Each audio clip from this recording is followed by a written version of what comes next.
Good afternoon to one and all. Thank you, ma'am, for that wonderful introduction. I would like to add one more thing on it. Maybe it will be of interest to the girls. That I also started learning Korean language. Almost I'm in the fifth level now. It is second year of my learning. So I'm trying to say that the age is not a barrier to learn anything. And these girls are, mashallah, too young, and they'll be able to learn so many things, so many languages. Now, at the first instance, I would like to thank once again the management and administration of Dhahran Ahliya school, as well as the teachers of the school, especially you, Madam Imrana Iqbal, for giving me this wonderful opportunity to share my thoughts on poetry. Indeed, this initiative is a very unique approach, and I'm delighted to be a part of it. And I hope to contribute a bit in furthering this great idea. Well, it is common to see people reading fiction and non-fiction works, yet when it comes to poetry, many end up saying it is not their cup of tea. I'm sure you're not among them, as you have great interest and passion for poetry, and that is the reason you're all here. I also try to dispel any fear you may have regarding poetry. I'll start with a brief talk about what poetry means to me, how I have understood this medium and adopted it to express my own thoughts. Then I'll cover one of my poems to illustrate how a thought gets processed and culminates into a poem. Well, first and foremost, what it means to me. Well, it doesn't mean to me any different than what is commonly known or perceived. However, if we just say that poetry is a medium of expression or a form of literature, it does not fully define poetry, nor it justifies the relevance, significance, and importance not only to literature but to other faculties. In fact, poetry enriches literature and returns to literature more than what it derives or borrows from it. It enhances and widens the reach, dimension, and meaning of words. Sometimes very simple words, poetry turns into a different meaning or different dimension, as I'll try to illustrate through a couple of poems. Carl Sanderson, a well-known US poet, wrote a short poem of just 6 lines. The title of the poem was Fog. The fog comes on little cat feet. It sits looking over harbor and city on silent haunches and then moves on. Here, using cat as a metaphor to describe fog, the poet reflected several natural instincts and behavior of nature, being slow, quiet, uncaring, indifferent, obscure to others, and the ability to overview things. These are all, of course, characteristics of a cat. But it does not mean that we can just relate it only to the cat. This metaphor can also be applied to different persons at different times and to different situations. The poem also illustrates the key requirements to pen a poem or express a thought in a poetic form. Broadly speaking, it requires 2 things. First, a subject or a theme. It could be an emotion or a feeling or a thought or just an observation. In the case of this last poem, the poem Fog, the poet was walking across the harbor to meet someone, and he observed the fog, and while waiting to meet that person, he applied his creativity and craft to turn a beautiful poem. So one needs also craft to weave a thought or subject into a poetic form. Well, when I say craft, it doesn't just mean choice of words. You need other vehicles to carry the thought forward. As we have seen in the poem Fog, metaphors and symbols not only make thoughts more manifest and emphatic, but also enable readers to stretch and apply them to relate to different situations. Let me use one more example to elaborate this point. I'm sure all of you must have read one of the most beautiful and memorable poems of all times, Stopping by Woods on a Snowy Evening by Robert Frost. In the last stanza of the poem, which is the core, each line has a metaphor or two. The woods are lovely, dark and deep, but I have promises to keep, and miles to go before I sleep, and miles to go before I sleep. You see, the words are quite simple. There is no single word which is difficult to understand. Yet, the reach is so wide. The poet stretched the thought from his observation of woods to mean dozens of things. One could use the metaphor to describe or relate to many objective and subjective situations. For instance, we could apply it to one situation which we all face in our lives. We don't like to get separated from our families anytime. The word would stand here as a metaphor for family. But we go out in pursuit of education, career, and work. That is miles and miles to go, which is a metaphor to mean that we have to do our work. And the word sleep is as good a metaphor to mean the final sleep, I mean the death, as it is a metaphor for joyously resting after achieving something.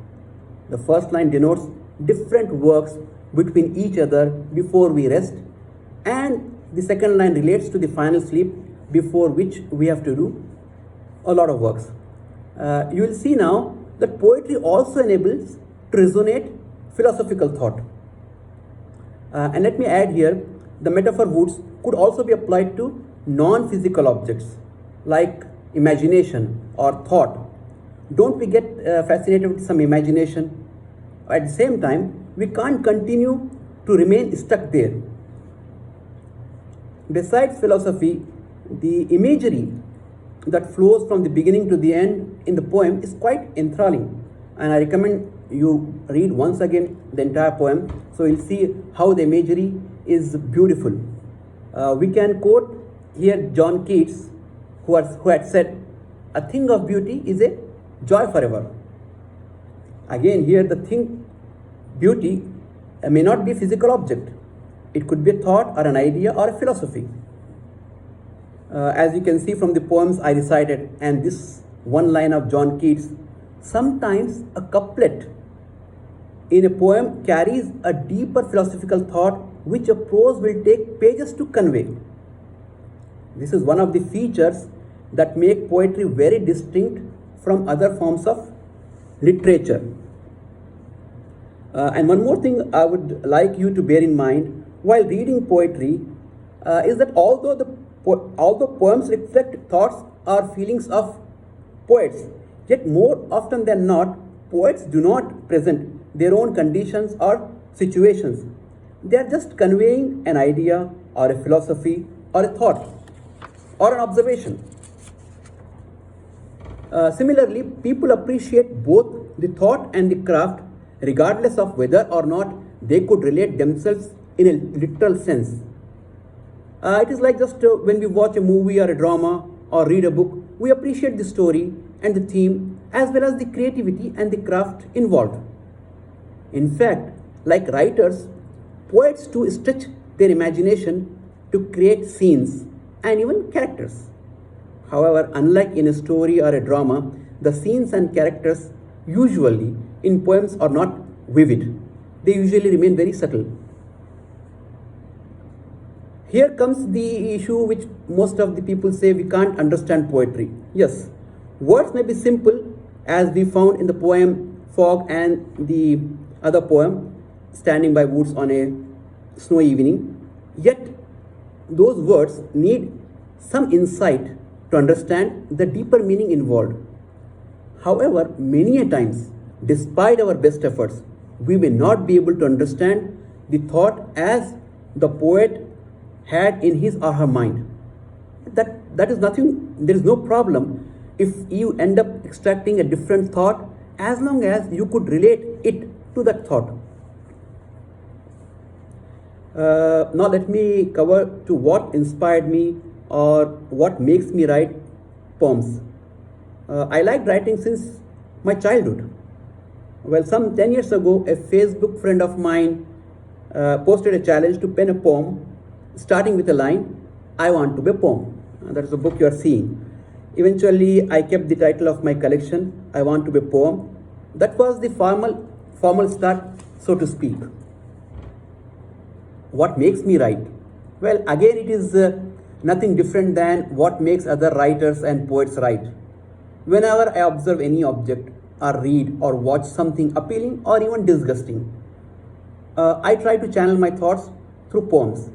And at the same time, it is not necessary that whatever I watch or whatever I observe, I do end up writing poems. No, it is not necessary. It always depends on how strong is that thought, how strong is that feeling, or how strong is that idea which makes you write.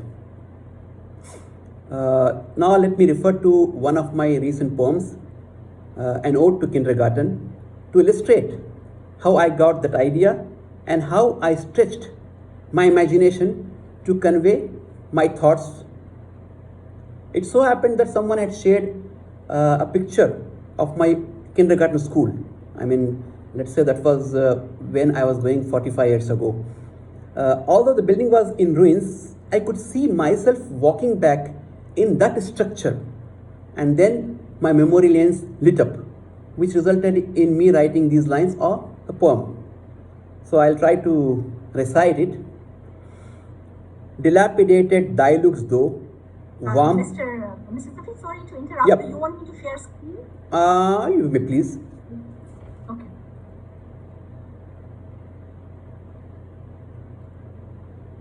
Yeah.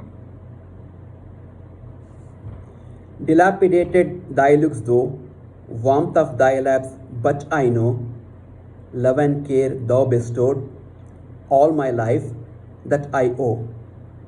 Wrinkles on thy aging face, beneath the folds, thousand names, grooves in a sequence trail, each saying a telling tale. Memory lanes lit up all and thorough, walk thy columns and thy rows, corners, crevices, and hung roof, brightened at once all those hues.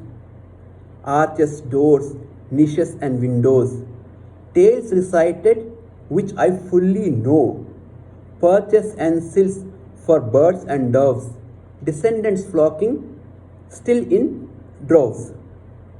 Paths, pavements, and rugged roads, curves, twists, and roughened poles, banyan people, neems, all fully grown, sprung to life, fully blown.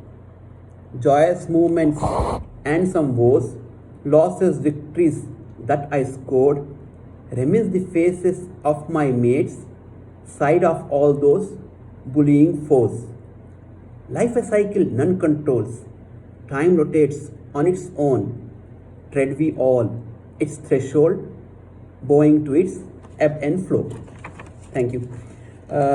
You see, in this school building, in this poem, a school building is a symbol which I have used to convey a deeper thought of how we grow up in the laps of our elders, grandmother, grandfather, parents, and then how do we play in their laps. When they grow old, they carry with them all those memories, and we too fondly remember those cherished times. Not that the physical structures which I used in the poem are telling tales, yet the people who have become old and they can't express, we can read or we know what they are saying or what they are feeling. A bit of imagery, if you see in my lines when I said paths, pavements, and rugged roads, curves, twists, and roughened poles, banyan people, neem all fully grown, sprung to life, fully blown. It adds a bit of imagery to it. At the same time, it allows me to relive in that past. And I have tried in this line and other lines to relate past with the present. When I say banyan people, neem all fully grown, sprung to life, fully blown, I am connecting the past to the present. The same thing I said about perches and sills for birds and doves, descendants flocking still in droves. I mean, that building, it still has those birds and doves, and their generations are coming. So this is the one way to link our past with the present.